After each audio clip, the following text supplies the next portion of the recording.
300 বছরের প্রাচীন ছাগবলি প্রথা নিষিদ্ধ করা হলো বীরভূমের তাঁতিপাড়ায়।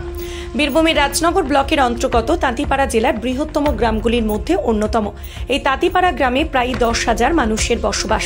তাঁতিপাড়ায় 12 মাসে 13 পার্বণ হলেও এক রাত্রিব্যাপী রক্ষা কালী পুজো মানুষের মধ্যে মেলবন্ধন ঘটিয়ে মিলন মেলার রূপ দেয়। তাঁতিপাড়ার এই রক্ষা কালী পুজো প্রায় 300 বছরেরও প্রাচীন।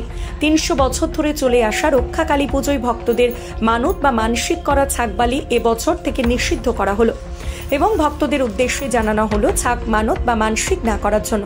তবে 300 বছরের এই প্রাচীন ছাগবলি প্রথা বন্ধ হওয়ায় খুশি এলাকার মানুষ। এবছর রক্ষাকালী পূজা অনুষ্ঠিত হবে বাংলার 23শে চৈত্র। আমরা এই ছাগবলি প্রথার অনেকদিন ধরেই বন্ধ করার জন্য অনেক চিন্তাভাবনা করছিলাম। যাক, এবছর আমাদের সর্বসম্মতভাবে কমিটির পক্ষ থেকে এবং সবারই মতামত নিয়েই রক্ষাকালী পুজোয় তাঁতিপাড়া হাটতলার বারোয়ারি কমিটি এবং সবার জনসমর্থন নিয়েই সম্পূর্ণভাবে প্রাণী হত্যা একদম নিষিদ্ধ করা হলো। তাই জনগণের কাছে, সবার কাছেই এবং ভক্তবৃন্দের কাছে আবেদন যে আপনারা দয়া করে প্রাণী হত্যার জন্য ছাগ মানসিক করবেন না। আপনারা যে কোনো জিনিস মানসিক করুন, কিন্তু ছাগ মানসিক করবেন না, কারণ ওটাও একটা প্রাণ, যাতে কোনো প্রাণ না যায়।